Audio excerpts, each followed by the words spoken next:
Good evening, everyone. This is Dolores Cannon with the Metaphysical Hour.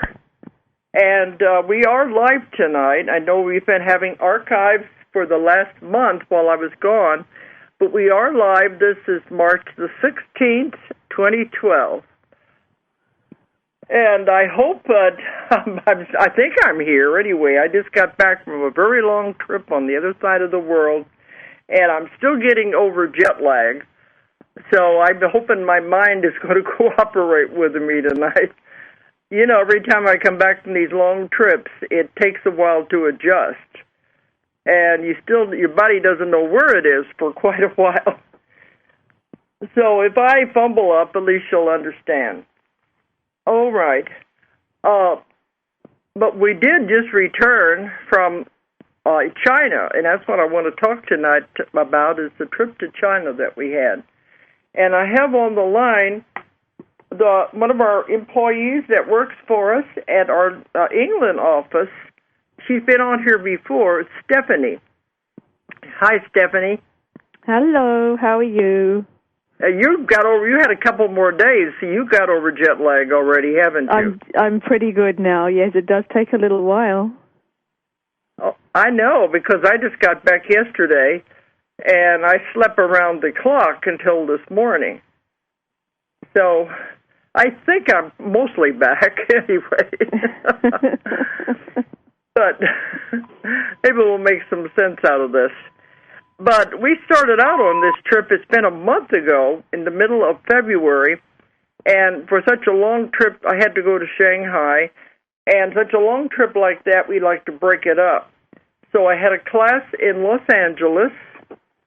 And then it was a big class there, too, and it was very successful. And then we went from there to Kona, Hawaii, and had a class there. You know, we're getting gradually closer to Asia that way without having to make those long 16-hour flights. So we had the class in Kona, which was also very successful.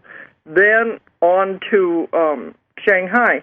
Julia went with me as far as Kona, and then she turned around and came back to America.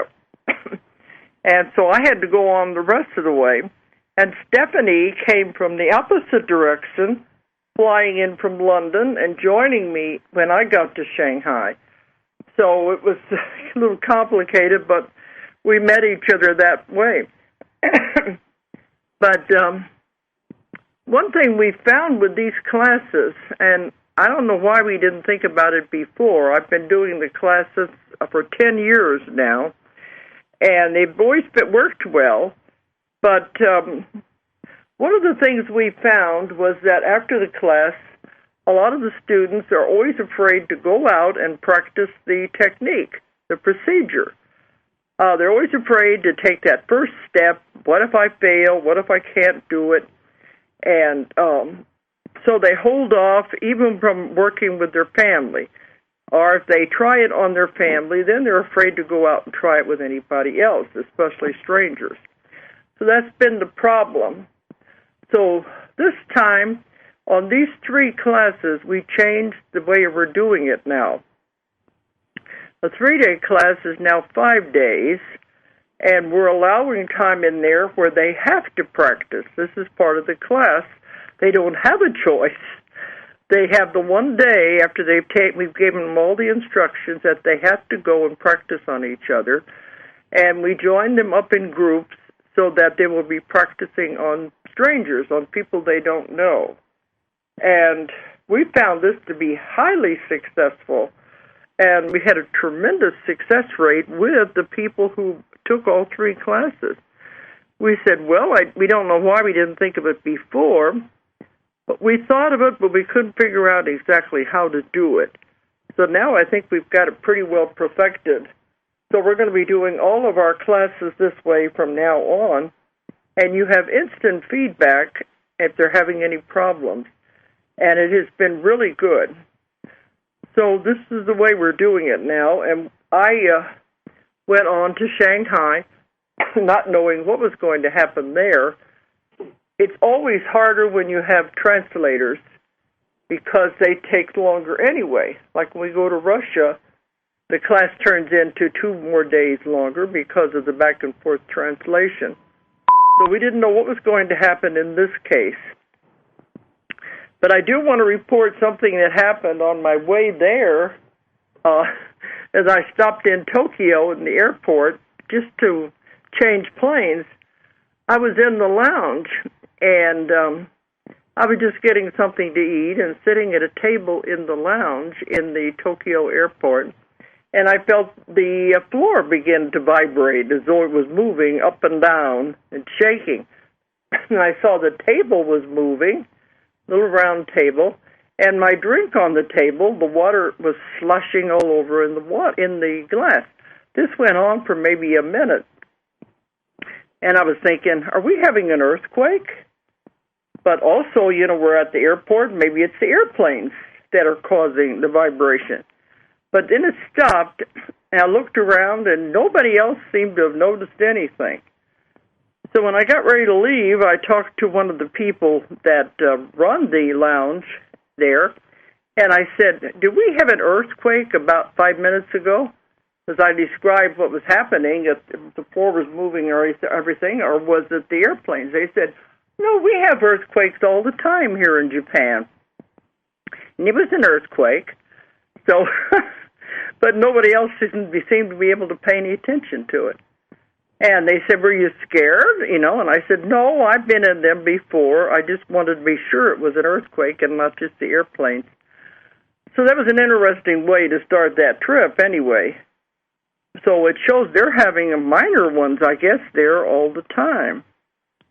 At least it wasn't as bad as the one last year, because this was almost, the 1-year anniversary of the big one they had last year when they had the big earthquake that caused the tsunami and the nuclear disaster.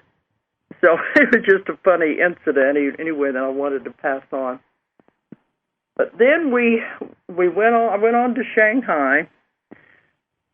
And I had no idea it was going to be so cold there.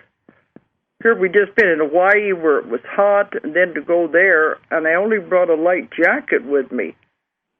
Well, I went on the Internet beforehand to find out what was going to be the weather on these trips. It said it was going to be in the 50s, and it was going to be nice, so I thought it was going to be okay. Well, folks, you can't trust the Internet all the time. When we got there, it was cold. Everybody's wearing winter coats, and I just had my light jacket on. Well, we had a wonderful person that brought me over there. Li Ping met me at the airport, and from her emails, I thought that she could speak better English, but it ended up that she couldn't speak English that well. So I was beginning to wonder what this was going to be like, because they said the majority of the people there don't speak English. Yeah, Stephanie, we found that out, didn't we? We did, but we were very lucky because we had a great translator, Leo, didn't we? Yeah, but we went off by ourselves, too, and, we said the cab drivers don't speak any English, and... Well, one thing over there, in any foreign country, you use a lot of body language. Yes, that's so true. We did do that, didn't we?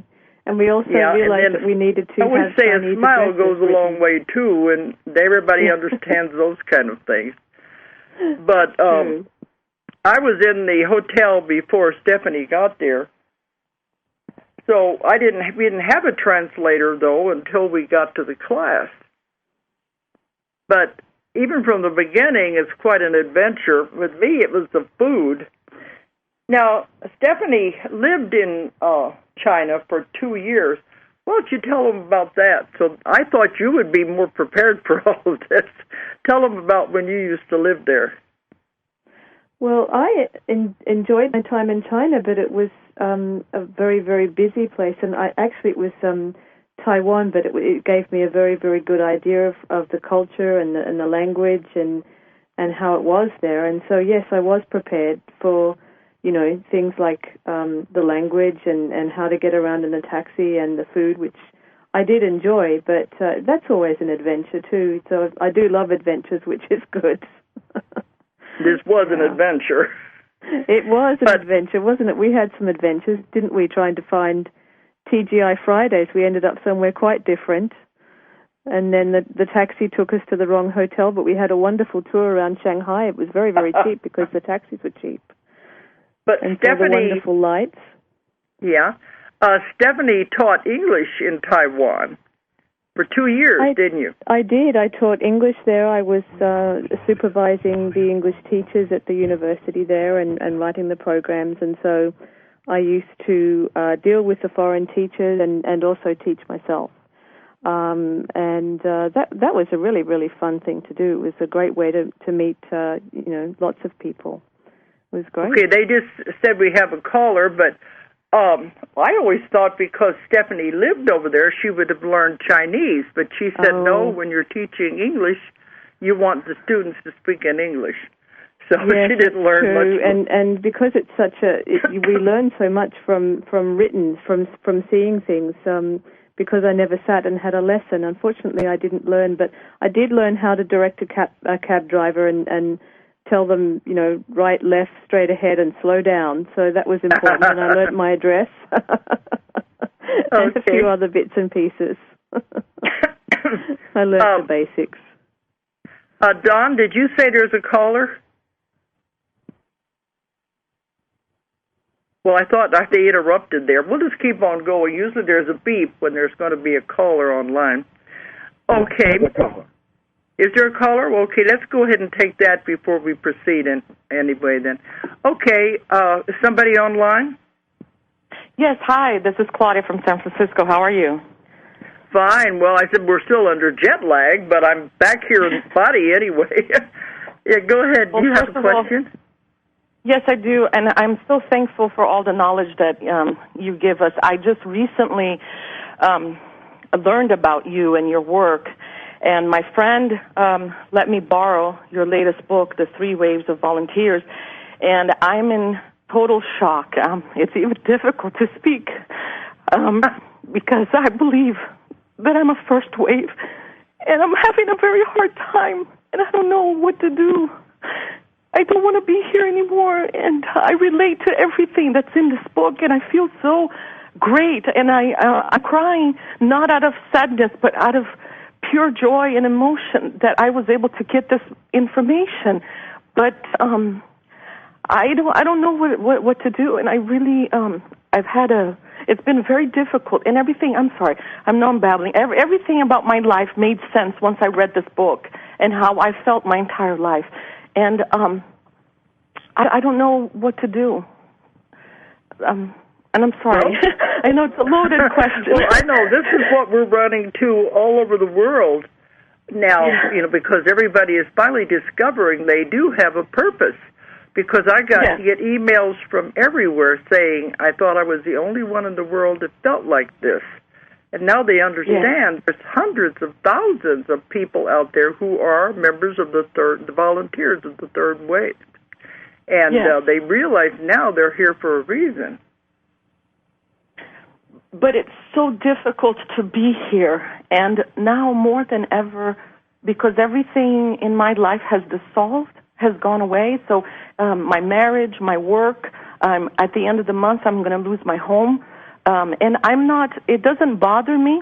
It's not that I'm, these things, they are hard, but what I'm saying is it's very hard for me to be in this reality. It's very hard for me to watch and observe. And even though I do believe that I am a first wave and that all I have to do, so basically all I have to do is just to be here. There's nothing that I need to do. I understand that. But it's hard, it's so difficult for me to be in this reality. And when I hear, the other people, when you took them back and they explained all these other different dimensions or realms, that sounds, it's like I'm reading something that I already knew. It's like I'm reading something about where I'm from, and I don't want to suffer anymore. Sorry. Well, see, this is what we hear all the time. It's the same thing, that people do identify with this, but it is good that now at least they're finding out what it is. Well, we're going to go back to the other program in a minute, but when in one of my classes, I think it was the one we just did in L.A. No, it was one in Hawaii. There was a man there who was in a wheelchair. He was a young man, and he's paraplegic. And he told us his story, and it was very obvious that he was one of the probably first or second waves. And he didn't want to be here. And, many try to commit suicide to get out, which is not the way to do it. And he said he had tried to commit suicide, 2 or 3 times, and it didn't work. Well, naturally, if you're not going to get out of this, you volunteered to come in for it. But he kept trying, and it didn't work. And he said it wasn't anything that bad. He just didn't like it here. He didn't want to be here. He didn't like the emotions. Yeah. So finally, one night, he took a gun, and he shot himself, not in the stomach, higher than the stomach. And what it did, he said, right as he was pulling the trigger, he heard this loud voice yelling, "No!" at him.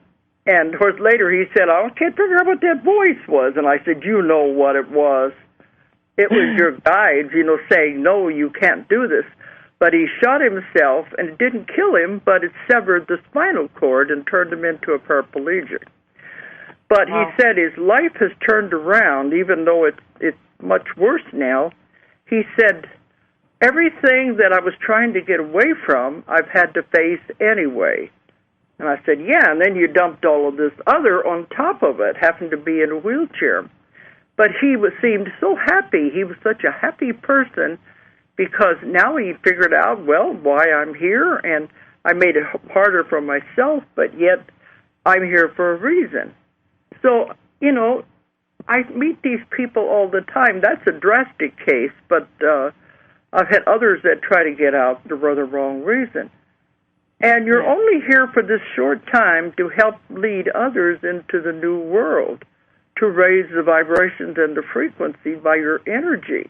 So it's a very important job just to be here. Yeah. Does that help any? Yes, it does. I do understand, and I hope I find it's been very difficult, and now more than ever. When I read your book, it made me understand. I don't know. It's too bad, we don't have enough time today, and I won't get too much into it. I thank you so much, and I will continue to read your book and other books just to, get more insight into this. But I'm so thankful that I got to speak to you today, and I will continue to listen to your program. Okay, but just remember, you're here for a reason, and everything happens for a reason. It's all for a lesson to learn from. All these things that are happening in your life right now, try to see what they're teaching you and what lessons you can learn. That way they're not adversities. They're really important. They're teaching you something, and your life will turn for the better. I promise you it will. Yeah. Thank you very much. Okay. Thank you. Goodbye. And thank you. Okay, so I guess... that was interesting, wasn't it, Stephanie? Oh, we had a few of those in China, too, didn't we? So that's what I was going to say. It's everywhere. Yeah. I gave my lecture when I got to China. We had about 300 people in that room. And I was amazed because I didn't know that they would even know my work over there. But they told us they came from all over China to Shanghai for that lecture. And from the questions they were asking, it's the same thing. So it shows me that these volunteers, when they came in, are coming into all of the countries all over the world. So it's not just here in America. Or we get them in Europe, too, don't we? UK, and every time I lecture over there, too. That's right. So it's really wonderful to see just how this work is really traveling around the world, and it doesn't matter where you're from or who you are.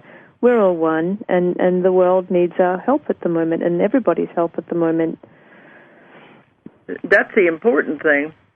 But I was just a little amazed because, I didn't see that in Russia, but I think that's because over there they're still frightened about the idea of 2012 and the end of the world. But I was surprised when I heard it in China that It's the same feelings, the same expressions from the people. And all of them were saying they just found me on the Internet. And that was a big surprise, wasn't it? Because I do know that there are some websites that can't be accessed in China, and yet they found your work. So it doesn't seem to matter. You know, your work is just everywhere, and if it's meant to be found, it'll be found by people. And it's certainly been just amazing to see how deeply affected people were, and they flew in from everywhere, all around China, just to see that lecture. And then we had almost 80 people in the class, which was wonderful. And they also came from all over China. They did, yes, yeah. Well, our translator we had, the first time I met him was at the lecture. He was a delightful young man. He was, such a nice person. His name was Leo, and he had never been out of China, but he told me a lot about China because I wanted to know about these people and, get away from the misconceptions that we have of that country. But he was with us the whole time we were there, and we needed him because even in the hotel, the people they couldn't understand English, and he was like my lifeline. He was my voice in the class and the lectures anyway. I mean, he literally was your voice, wasn't he? And we know he was doing a good job because when you said something to make the English speakers laugh, he would translate, and then the Chinese people would laugh as well. So he was doing a wonderful job, and we could see what a job he was doing because all the students were able to come back and report the great work that they'd experienced from doing the hypnosis. And so we know that he was doing a wonderful job and really communicating your message so well to them. And he was doing it as a volunteer, and he came from Beijing.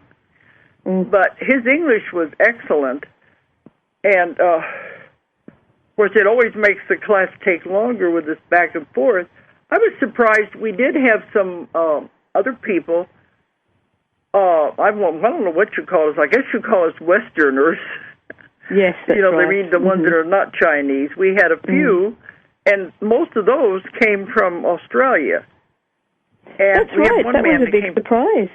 Yes, yeah. And one was from Hong Kong, but they didn't speak Chinese, and I think it might have been confusing for them to have the back and forth translation taking longer because they were getting the English and the Chinese.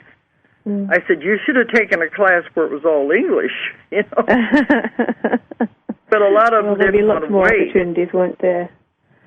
And we had, I never did find out what happened to these four. There were four young women who came from Japan. They didn't know English and they didn't know Chinese. And they were sitting at one row together, but they had their own translator. Was she doing it through the earphones? Yes, she was. She was doing the simultaneous. She was.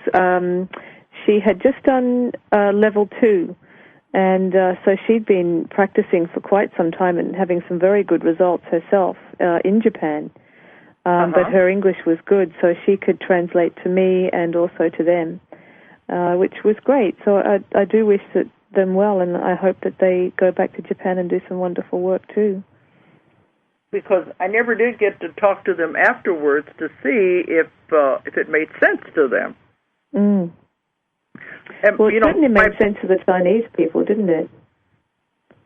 Well, yeah, it did, which amazed me, because a lot can be lost in translation, especially when you're into a topic like this. It's hard to understand anyway. But even in the lecture, they all seemed to get it. The questions were not that strange that they asked.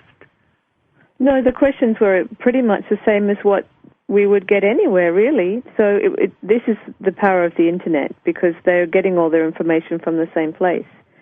And so it's really communicating. In my other lectures, I'd have people in the States where they didn't understand the basics. They didn't understand a lot of metaphysics or reincarnation or any of that.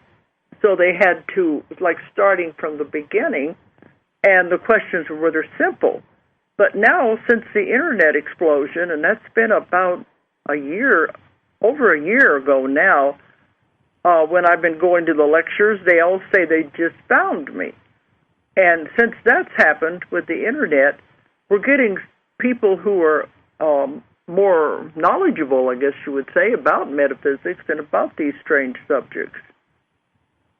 But a lot of them are the young ones, too, that are coming in. I'm actually surprised at how young people are that are taking this up. You know, it didn't used to be that this kind of information would come to you until you were quite a lot older, because it's quite advanced information and it's difficult to absorb when you're young. But I guess the young ones now are so much more aware, and I guess the Internet really has so much to do with that now, doesn't it? And, you know, even at the lecture, about 300 people, and they were mostly the younger generation, too. That's true. Yeah. So yeah. I'm noticing that more and more in my lectures, that it's like things are changing, and the younger people do have more knowledge of what we're going into, where it used to be just, you'd have to have years and years of reading before you could understand any of this.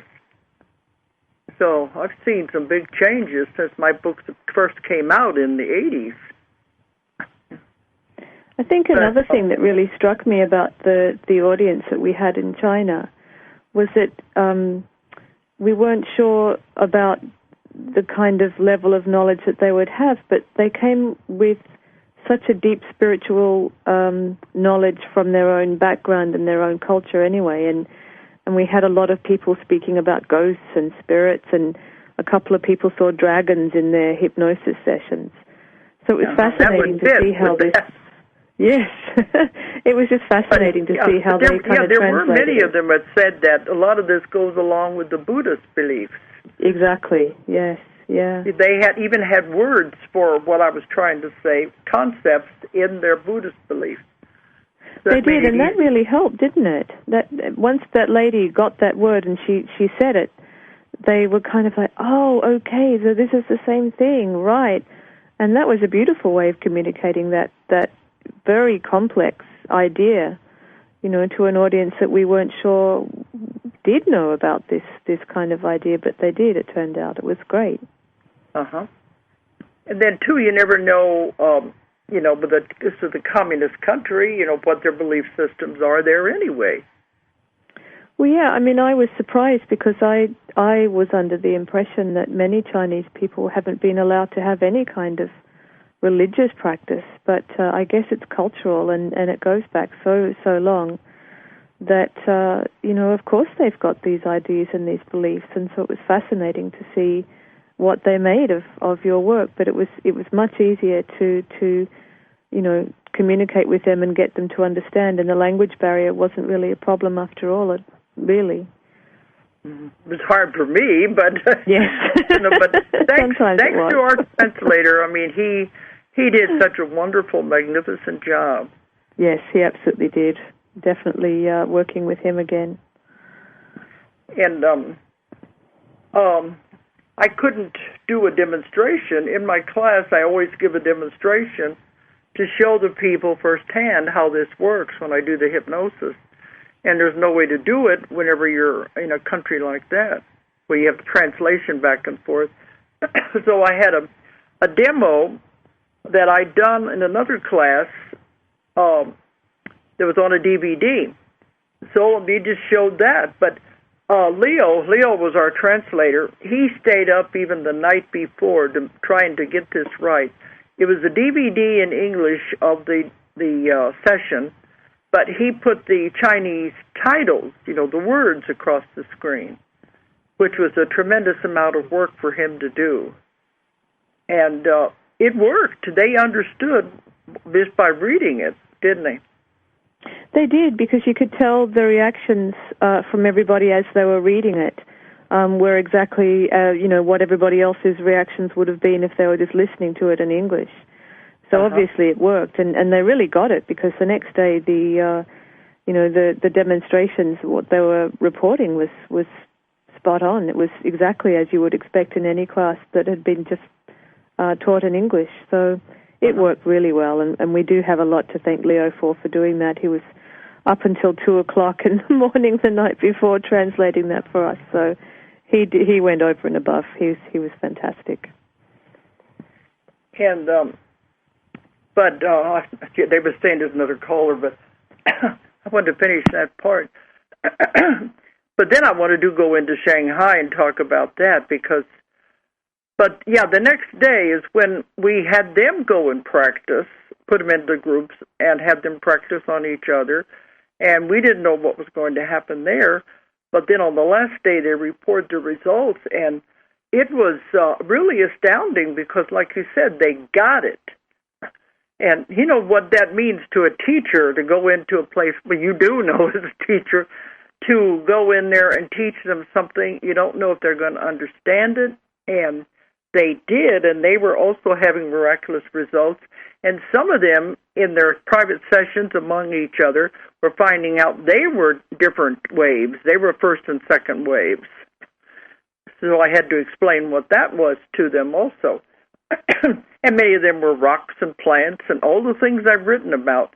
So to me, that shows we are working with a very powerful force here that gives the same answers no matter where we go in the world. So this is real, and we know it's real. Okay, Don, did you say there was a caller online?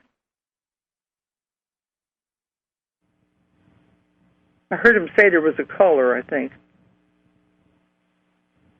Hello, is there any caller there? Hello. Yes. Yes. Hello, Dolores. Yeah, Hi, go ahead. I just wanted to say that you inspired me so much. Like, sorry, I'm getting emotional.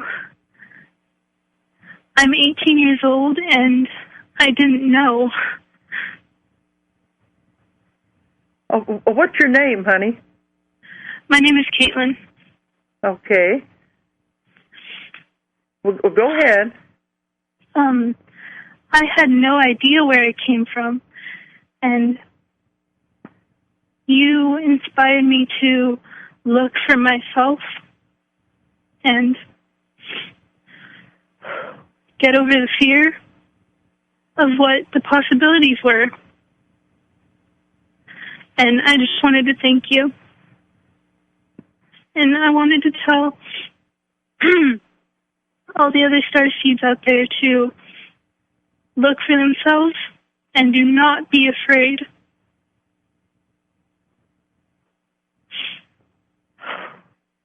Well, at least you all know you're not alone. That's the important thing. Yes. I feel so connected for once. Like, I'm so young to be dealing with this, but I'm dealing, and that's all that matters.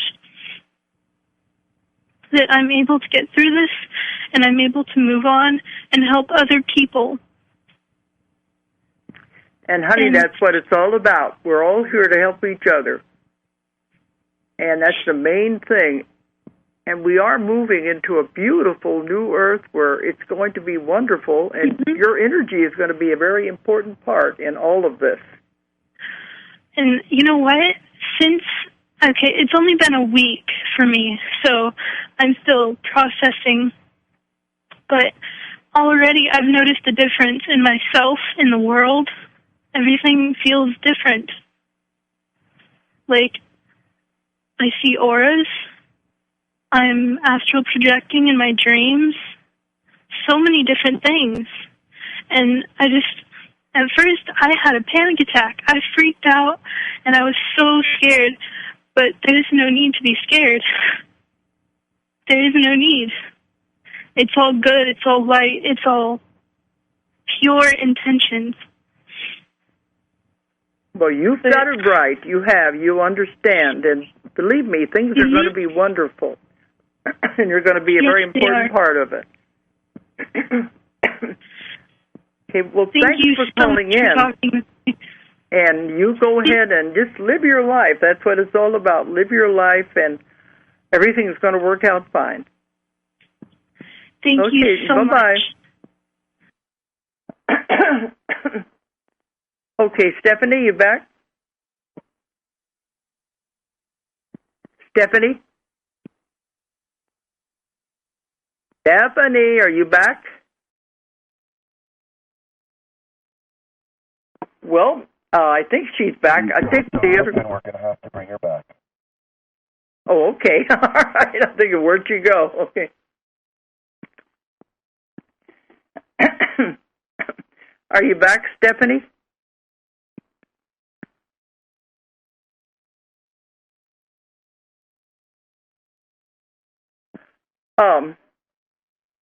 Well, I'll keep talking until she gets back on the line anyway. I guess when they brought in the caller, disconnected her. But one thing I was surprised, Shanghai is the largest city in China. 60 million people in one city. Even Stephanie said that blew her away when she found out that many people in one city. The whole country of China has 1.7 billion people. Billion, that's a lot of people. They have the largest population in the world. So that's a lot of people to be trying to contact here. So that's why, to me, it's amazing that they're getting this.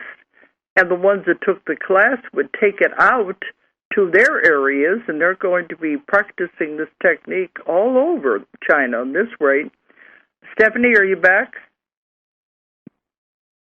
Okay. But Shanghai is an extremely beautiful city.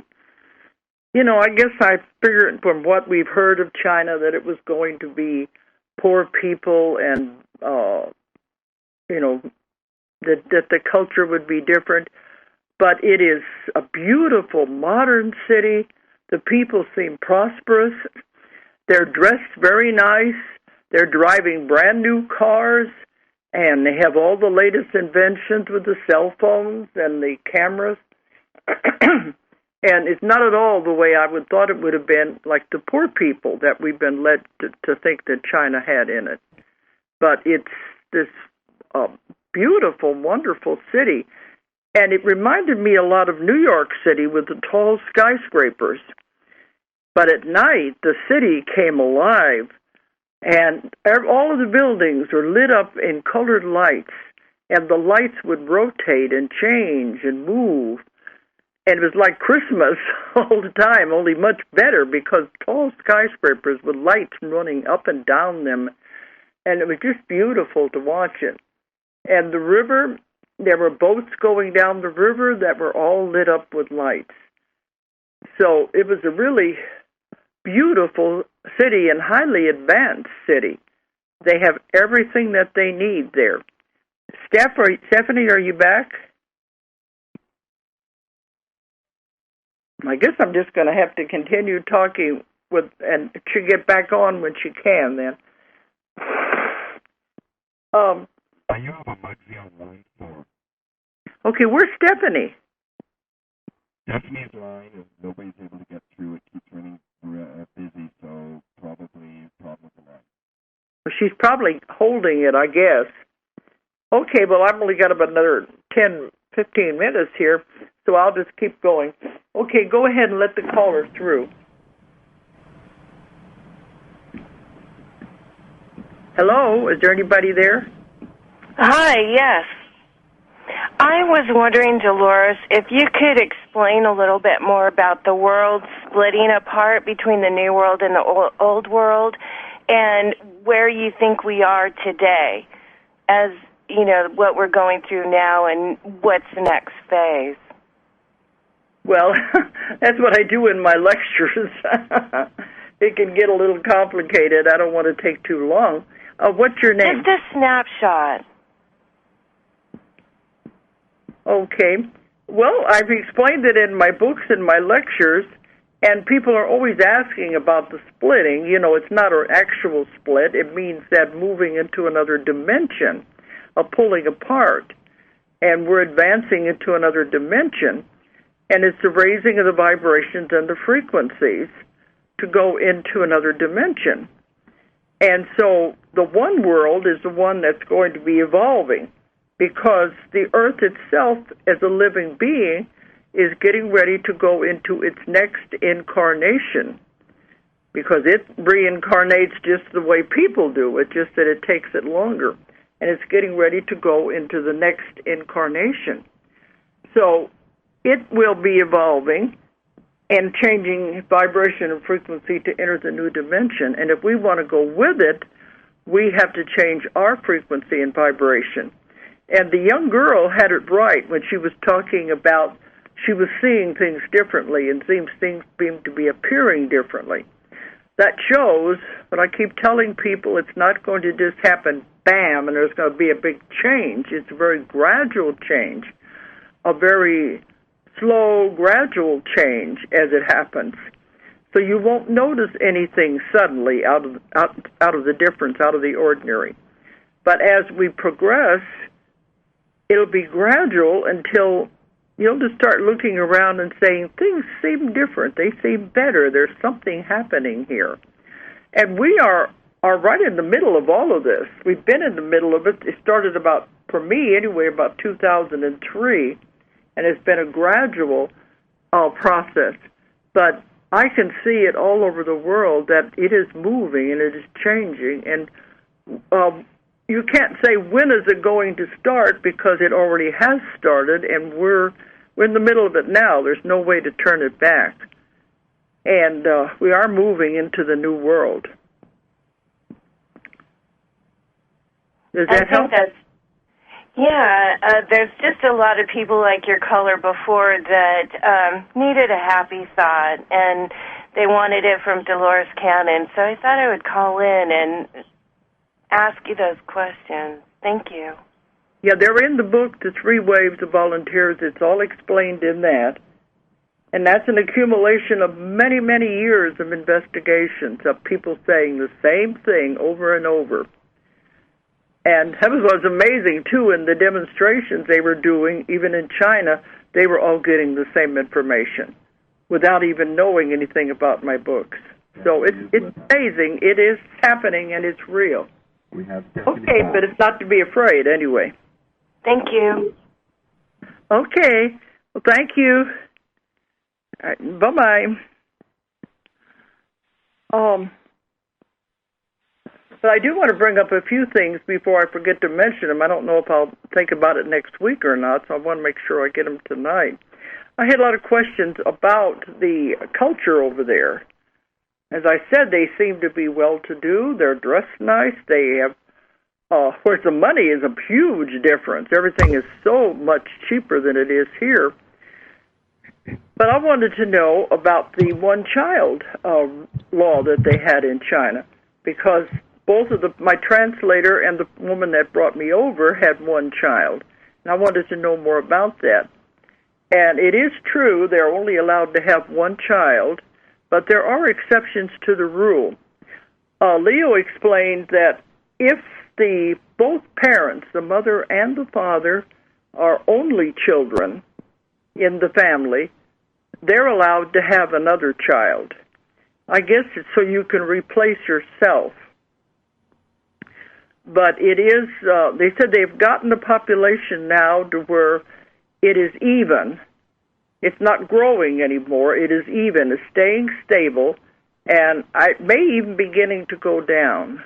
I said a while ago, 1.7 billion people in one country is a lot of people. And there is forced contraception so that you can only have one child, and that's all the way it is. But, when you think about it, it may sound like a terrible thing to make a woman so she won't have any more children, but they said they have maternity police. But think about it. What if our country reached the point where it was bursting at the seams, where you couldn't hold any more population and it was just out of control? Even our government would have to find some way to do something about it. I don't know if we would use that method or we would come up with something else, but I think it's only logical to think that we would have to come up with some way of controlling population.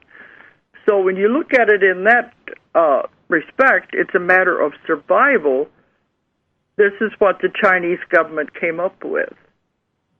And, I've been in India, and there the population is tremendous too, and they're living on the streets. When I was in New Delhi, and Bangalore and those other big cities, they live on the streets. They're very poor.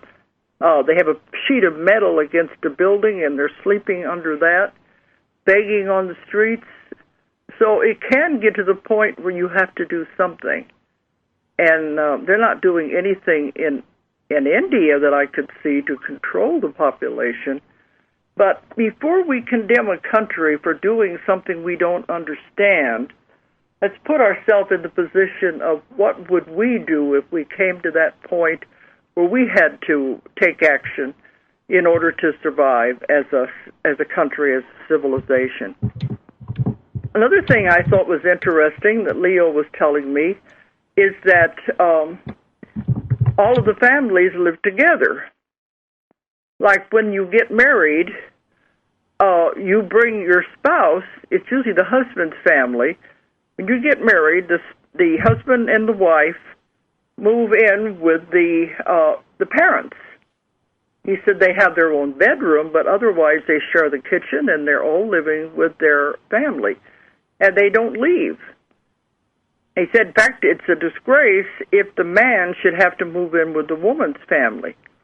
But all the family lives together, and that's just the way it is. And there's children, they just all take care of them together. And I said, and I don't know if I'd like that idea, because I've got a huge family. I like my independence, and I like being by myself when I come back from these countries, these trips. But I asked him about that. Well, what about extended families? He said, oh, yes, they have as many as 4 generations living in one house because they just stay there, and the one generation moves in, and you've got your grandchildren living there. My case, if the grandchildren have kids and get married, they would all be living in one big house. Well, truthfully, I think I'd go crazy. My family's too big. I wouldn't want them all under one roof. But that's their culture difference there, and they don't really get away from that. And that's when Leo kept asking me, well, who takes care of you? And I said, I don't need anyone to take care of me. I take care of myself. I live alone. And he said, oh, that would never happen in China.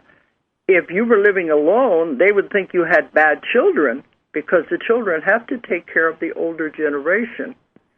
Well, in a way, you can see here that you're not going to have very many people going into nursing homes because the families all take care of each other. So it was an interesting concept. It wouldn't work for me, and I don't think it would work for a lot of Americans, but if it works for them, that's fine. Every place I go will have different cultural differences, and that's all right. Dolores, we've got someone on the line called Alfonso who's ready to talk to you now. Okay. Are you back, Steph? I am, yes. Yeah, I don't know what happened. Gremlin's on the line there. Yeah, we lost you, so I just kept talking anyway. And Okay. Leo didn't tell you about that concept where all the families, as many as 4 generations, all live together. Oh, my goodness. I said that would not work for me. Okay, somebody on the line. We only got, I think, another 5 minutes at the most. Okay, go ahead. Who's online? His name is Alfonso. How you doing, Dolores? Okay, what's Hello, your name? Dolores? It's Alfonso. Okay, go ahead.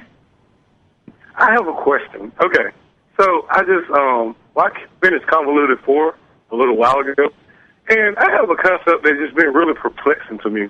And I've heard you go over it briefly, but not really in detail, but the backdrop people. And that's one that's kind of, like you said at the beginning of the page, you said, if this concept doesn't, make you think, then I don't know what will. And the concept of the backdrop people is really intriguing to me. So if you could, just go into it for a little bit. In these briefs, I know you have like 5 minutes left, so can you just go into it really quickly? Well, have you read my other convoluted books? Yes, ma'am. I've actually read all of your convoluted. I've just finished The Custodians. I read Keepers of the Garden. And after I get done with finishing up Custodians, I'm going to read the 2 Jesus books. Okay. So, well read. Because I was thinking, each convoluted book gets a little more and a little more complicated, and we come up with different ideas and concepts in each book. And they just seem to get more and more complicated. So in this book, I was thrown this idea of the backdrop people. And it is a complicated concept, and I know I don't have all the information. I know it's going to be, it's hard for me to understand, so I know they will give me more information about it. But, you know, they say everything is illusion anyway. It's all an illusion and nothing is real. We're just actors on the stage anyhow. So they said if you're like actors in your own play or your own movie, you always cast the backdrop people, the ones who are the extras that just fill in the scene. So they said, well, that concept, most of the people you see on the streets and around you in the stores and all of that aren't even real. So, I mean, that's a real mind bender.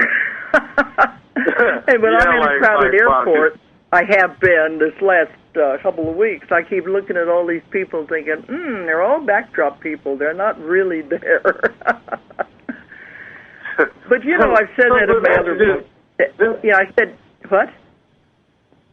Just thinking about that just kind of makes you, like, all the people just, even looking at the news and just thinking about some of the events that you kind of see and say, wow, I wonder what's going on with those people. Is it really, wow, like, I'm just saying, like, that's one of the most perplexing concepts I've come across with backdrop people. And that what makes you think so.